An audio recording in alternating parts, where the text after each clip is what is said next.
Welcome back to Mad Respect TV. I'm your host, Mad Marty.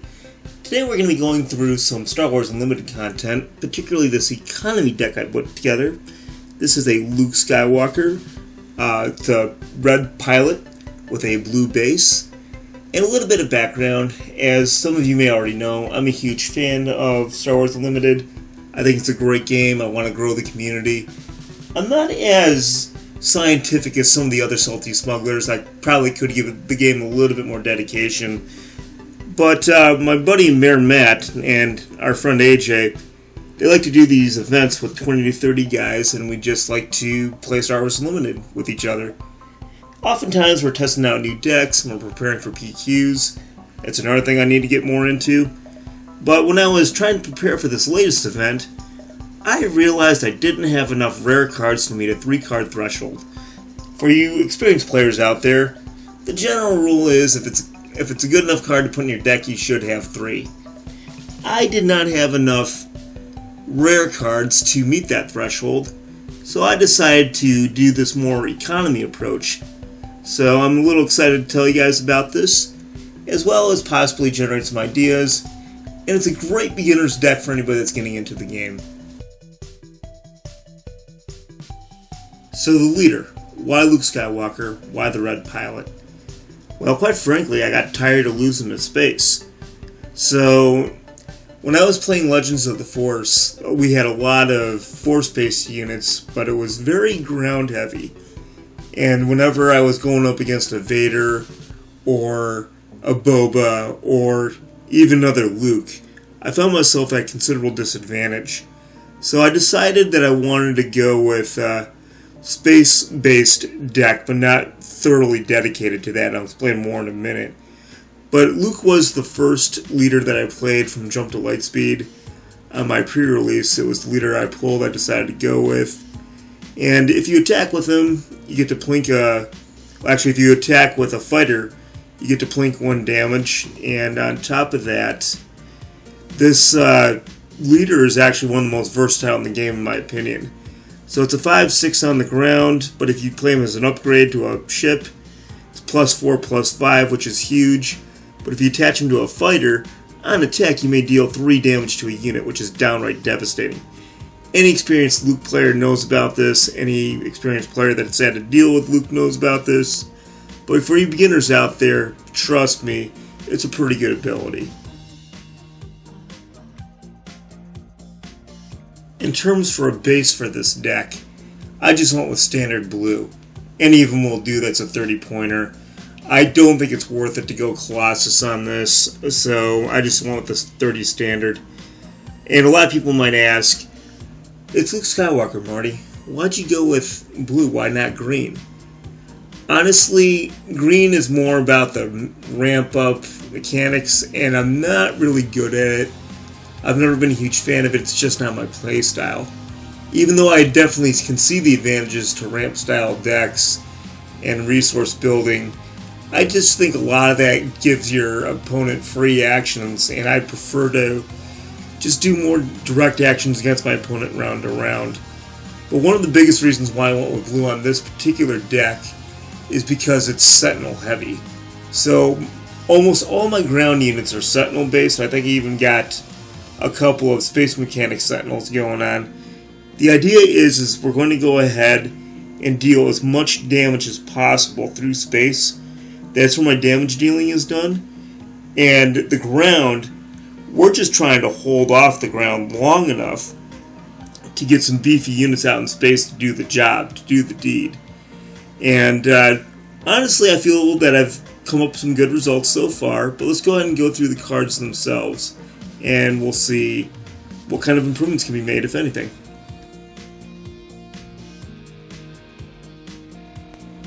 To begin, we're going to start with the space units, because that's really the overall essence of the deck. The first 3 cards I'm going to go over, I have 3 of each, so there's 9 on there, at a 2 cost apiece. The idea is these will be the first round plays whenever I need to. So, first one we have there is Green Squadron A-Wing. I think it's the best of the 3, mainly due to the Raid 2. so it can do nice little 3 slices on the base, plus it's got a decent amount of health. Very standard for a lot of decks. As this thing might get rotated out, we'll have to find a replacement, but I think it's a very good starter. Next up we got Red Squadron Y-Wing. What I like about this is the 3 indirect damage that comes with it, because sometimes your opponent will make mistakes and give indirect damage to units on the ground that they don't think they need, but you can use Luke's plinking ability and a few other cards I got on the deck to make that decision costly. The only downside to the Red Squadron Y-Wing is it gives your opponent the ability to assign the damage where they want it to go. I like to refer to it as the Boba Fett syndrome. I don't like my opponent being able to assign the damage to where they want it to go. There's a reason why I've beaten Boba Fett Red more than any other base on there, or any other leader out in Star Wars Unlimited. And I think it's because of the lack of control of the damage. But sometimes a couple of opponents will get a little nervous about the 3 indirect and they might give this unit undue attention. The Restored Arc 170 has the Restore 1 when you attack, heal 1 damage to the base, which is always nice. 3 health is also nice for a early unit. This unit tends to get a little bit more threatening when I start throwing pilots on there. It's not particularly much on its own, but I like having it. Definitely worth the 2 points. Next up at 3 points we have Millennium Falcon. I only have 2 of them on the deck, and that was more because I think I do have a third on there, but I think for now we just went ahead and went with the 2. At first I wasn't huge on this unit when I first started playing it. It's a transport, so it can't trigger the Luke ability.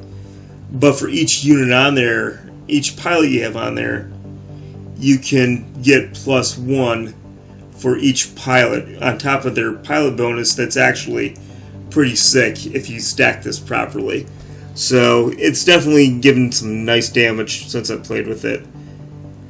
Red 5. Again, another 3-point unit, but man, this sucker's great. I only have 2 on there, but that's only because I had 2 available. I didn't feel like asking AJ or Merrimat or Wolf Guy or any other guys for another card. On attack, you may deal 2 damage to a damaged unit. Going back to the Y-Wing, if they damage the wrong unit, this guy can get a couple good cheap kills in.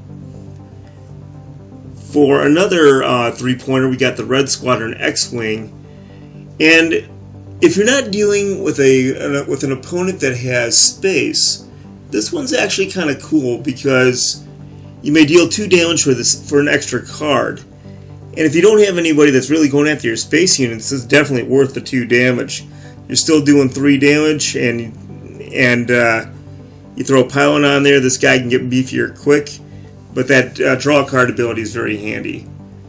Orbiting K-Wing, I don't use this one very often unless something is going wrong in the game.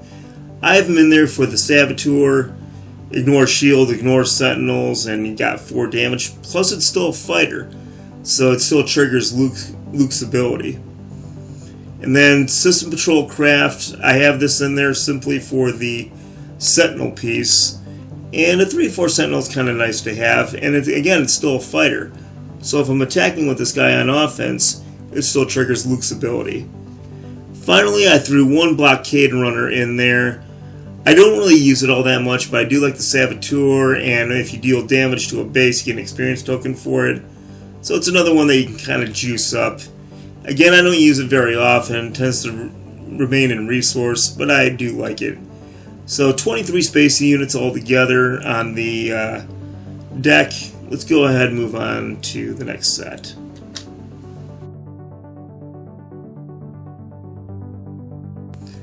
Okay, ground units. I have 23 of them, and most of these are going to be pilots or sentinels. But just to begin, the first one I have on here is Academy Graduate. This will give your fighters +1/+2, which is not particularly great, but it does give the unit Sentinel. It's once in a great while I'll go ahead and deploy this guy on the ground just to slow my opponent, make them take a swing at a Sentinel instead of my base. It's probably my least favorite of the pilot cards on there, but it does have its uses. Determined Recruit is probably the most common one that I use. Giving a +3/+1 won't give your units a lot of health, but that +3 does add up. Most of the fighters I have on there are heavier health anyway, so the +3 attack is definitely a plus, and it's probably my most common deployed pilot. Harrison Dula. I only had 2 of them available, so that's why there's only 2 of them here. Gives my fighter Restore, which helps. +2/+3 does help quite a bit too, but sometimes I wind up putting this one more on the Millennium Falcon, and I don't use it as commonly, but it's a fun pilot to have. Lothwolf, a Sentinel. It's a 3/3. It can't attack, but guess what? It doesn't need to. So I have 3 of them on there, and sometimes I'll put a Lothwolf down one round. They'll take care of it just for me to put in another Lothwolf the very next round. And at 2 costs, can't get much better in terms of distraction. Captain Tarkin. It's a beefier unit at 5 health, and each friendly vehicle unit gets +1 and gains Overwhelm. Strangely enough, though, I don't really use this unit very often. I'm a little reluctant to take it out of the deck, though. I'm usually concentrating more on the pilots, but sometimes, once again, late game, if things are going wrong, or if things are going my way, sometimes adding that +1 attack does make a difference. And Trace Martinez, she's in there because I didn't have another Hera to go around. But the attached unit gains on attack, you may heal 2 total damage to any number of units. This is helpful, especially if somebody's kind of plinking your space units a little bit. Not a particular big boost to your ships with +1/+2, but it works. Village Protectors, one of the more painful Sentinels out there, because not only are they Sentinels, but they're also shielded, which requires your poor opponents to go ahead and hit this guy twice before they can start cracking at your base again, unless they got some other means to take care of it. Love this particular card. Definitely want to maximize out, so definitely 3 in there. Yoda. Honestly, I'm not really sure why I still have Yoda on there. If there was one card I was thinking about taking out of the deck, this one would probably be it. I mean, it's nice to have 2 Restore, and if they kill Yoda, they each draw a card. Part of the problem is, though, this one hardly ever sees the battlefield. Usually winds up on a resource pile. But again, I'm a little reluctant to take it out. But if you have a better suggestion in the comments, what else could I swap out for this, or would you keep Yoda in there? War Juggernaut. I only keep 2 in there. I'm debating if I needed a 3rd, but at a 6 cost, usually by the time I get the War Juggernaut, the battle's already well at hand and typically settled. But this sucker really blitzed me during a PQ once. When you play it, you can deal 1 damage to any number of units, and it gets +1 damage for each damaged unit on the board. And if you have even a modest number of units on the game board, and that's both you and your opponent, next thing you know, you could have a 11 to 13 damage dealer out on the board. Sucker is scary as all heck. So again, total of 23 ground units on the deck.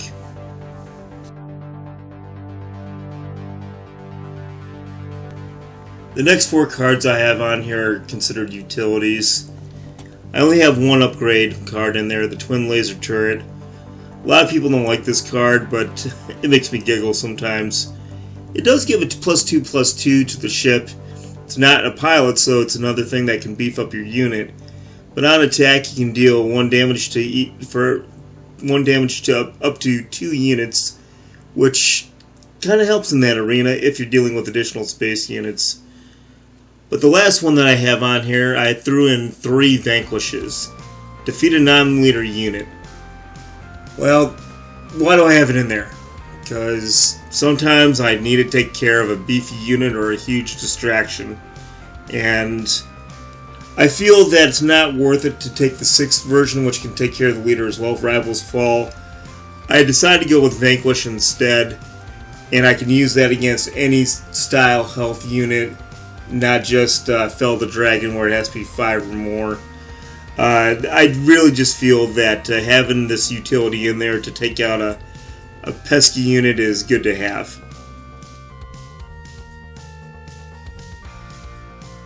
Okay, let's talk about the verdict. How effective is this deck?